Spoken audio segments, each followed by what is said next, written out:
जय हिंद फ्रेंड्स, आ गए फिर एक नया वीडियो के साथ में। तो प्रश्नावली 8.2 में का एक नंबर क्वेश्चन में का रोमन और चार चार बना दिए थे। तो ये 5 नंबर क्वेश्चन में यही है।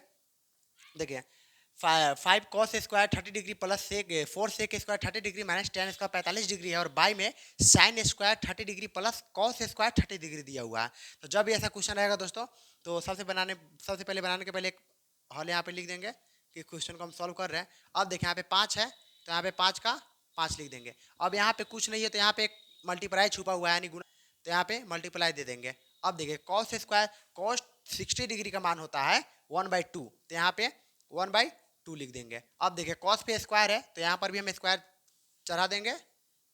अब देखिए, यहाँ पे प्लस का सिंबल है तो प्लस दे दिए। अब देखिए, 4 का फिर 4, जैसे यहाँ पे 5 के साथ में 5 किए थे, 4 का 4, और यहाँ पे मल्टीप्लाई यहाँ पे छुपा हुआ है तो यहाँ पर भी गुना दे देंगे। अब देखिए, कॉस सेक 30 डिग्री का मान आप लोग को पता है 2/√3 होता है, तो यहाँ पे 2/√3 लिख देंगे।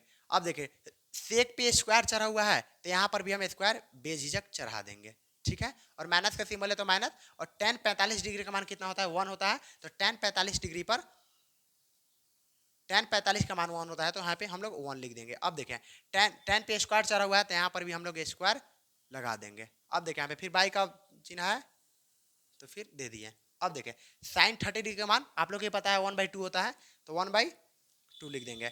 और sin पे स्क्वायर है तो यहाँ पर भी स्क्वायर चढ़ा देंगे, और प्लस का सिंबल है तो प्लस दे दिए।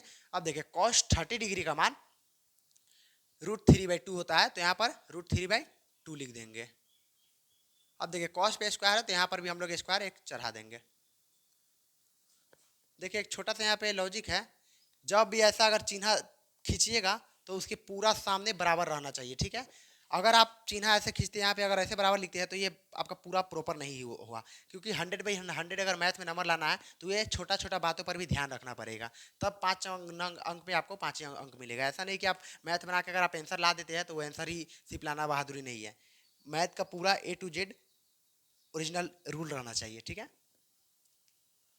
तो देखिए, अब देखिए, अब 5 का 5 हम लोग लिख देंगे, और यहाँ पे मल्टीप्लाई है तो मल्टीप्लाई लिख देंगे। पहले स्क्वायर का काम कर लेते हैं, उसके बाद से मल्टीप्लाई का काम करेंगे। अब देखिए, A1 में स्क्वायर कीजिएगा 1 का स्क्वायर तो 1 ही होगा, और 2 में 2 से स्क्वायर कीजिएगा तो 4 होगा, ठीक है। और प्लस का प्लस। अब देखिए, फिर 4 का 4 यहाँ पे हम लोग जैसे है वैसे ही उतार लेंगे। अब देखिए, 2 में 2 का स्क्वायर कीजिएगा तो 2 में 2 का स्क्वायर कीजिएगा तो 4। अब देखिए, स्क्वायर से रूट खत्म तो यहाँ पे 3 है तो 3 बच जाएगा, ठीक है। और यहाँ पे माइनस है तो माइनस। अब देखिए, 1 का स्क्वायर आप लोग को पता है 1 होता है, ठीक है। अब देखिए, 1 का स्क्वायर, फिर ऊपर वाला संख्या का हम लोग काम खत्म कर दिया। अब नीचे वाला संख्या 1 का स्क्वायर 1, अब 2 का स्क्वायर 4, प्लस का सिंबल है तो प्लस। अब देखिए, स्क्वायर से रूट खत्म तो यहाँ पे 3 का 3 भाई। अब इस √3 से स्क्वायर ना खत्म हो गया, तो अब इसका तक काम करना बचा हुआ था, तो इससे स्क्वायर आपस में कीजिएगा तो 2 दूना 4। अब देखिए, यहाँ पे 5 और 4 आपस में नहीं कटने वाला है, तो 5 में ऊपर से गुना कर देते हैं। 5 एकम 5 बाई 4, प्लस का प्लस। अब देखिए, फिर 4 से 3 नहीं कटने वाला है, तो 4 चौका 16, और 3 का 3 और माइनस 1 का 1। अब आप लोग को देखिए, यहाँ पे कुछ नहीं था, यहाँ पे 1 छुपा हुआ है, तो यहाँ पर भी 1 लिख देंगे, ठीक है। अब देखिए, फिर बाई का चिन्ह देकर 4 और 4 का एलसीएम कीजिएगा। ये तो खैर बाटा बका जोड़ के अकॉर्डिंग बना हुआ है ऊपर से ही, इसके जब किया है तो बाटा बका जोड़ के अकॉर्डिंग बना हुआ है। तो देखिए, 4 और 4 का एलसीएम कीजिएगा तो 4 ही आएगा। अब देखिए, 4 में 4 से भागा दीजिएगा तो 1 आएगा। यहाँ पे फॉर एग्जांपल देखिए, 4 में 4 से भागा दीजिएगा, 4 एकम 4, आपस में कट गया, 1 आया। अब 1 में 1 से गुना कीजिएगा तो 1 ही आएगा, और प्लस का प्लस। फिर 4 में 4 से भागा दीजिएगा तो 1 आएगा, और 1 में 3 से गुना कीजिएगा तो 3 आएगा।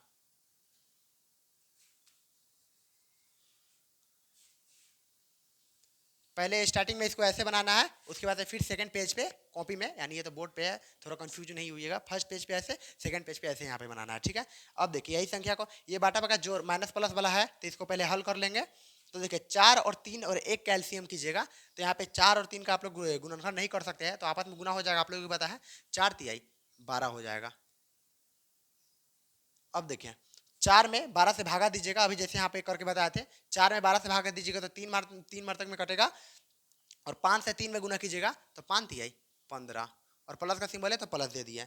अब देखिए, 3 में फिर 4 से भागा दीजिएगा जैसे फॉर एग्जांपल देखिए 3 में 4 से भागा दीजिएगा, 3 चौका 12, 12 से 12 कट गया, यहाँ पे 4 बचा। अब देखिए 16 में 4 से गुना कीजिएगा तो 4 चौका 16, यहाँ पे 16 लिख देंगे और माइनस का सिंबल है तो माइनस। अब देखिए एक में 12 से अगर भागा दीजिएगा तो 12 आएगा और 12 में 1 से गुना कीजिएगा तो 12 ही आएगा। तो यहाँ पे माइनस 12, माइनस तो पहले से था और 12 लिख दिए। अब देखिए फिर यहाँ पे बाई का चिन्ह दे देंगे। अब देखिए ये तो पहले से हम लोग कर लिए थे, तो 4 का 4 1 और 1 3 जोड़ेंगे तो 4 आएगा, तो यहाँ पे 4 का 4 लिख देंगे और प्लस में 4 का 4 लिख देंगे। अब देखिए ये माइनस प्लस में, ये भी प्लस में, ये माइनस में है, तो पहले माइनस प्लस का क्रिया कर लेते हैं। तो देखिए 6 इसको आपस में ऐड कर लेते हैं, 15 16 को 64 यहाँ पे ना था, सॉरी यहाँ पे 64, क्योंकि 3 में 12 से भागा दिए तो 4 और 16 चौका 64। तो अब देखें 5 और 4 9 और 6 और 1 7 और माइनस 12 का 12, बाई में कितना है 12 है, ठीक है। अब देखिए इसमें भी 4.4 है। तो अब देखें 9 में से 2 माइनस कीजिएगा, ये प्लस में माइनस में है, पहले इसके जैसा लाने के लिए हम लोग इसका काम कर लेते हैं। 9 में से 2 गया, बच गया 7 और 7 में से 1 गया, बच गया 6, 6 बाई 67 बाई 12 और बटे 4 बाई 4। अब देखिए आप लोग ये आपको बाटा पे दिख रहा है, यानी भागा में आपको दिख रहा है। अब इसको गुना में लाने के लिए ऊपर नीचे करेंगे, तो यहाँ पे लिख देते हैं 67 बाई 12 गुना 4 बाई 4, 4 से 4 कट गया। तो देखिए अब आप लोग का आ गया आंसर 67 बाई 12 ANSWER। तो आशा है कि पहले आप लोग ये पेज पे इसको लिख लीजिएगा, उसके बाद से यहाँ पे ऐसे कर लीजिएगा। आशा है कि आप लोग को समझ में आया होगा। तो फिर मिलेंगे नेक्स्ट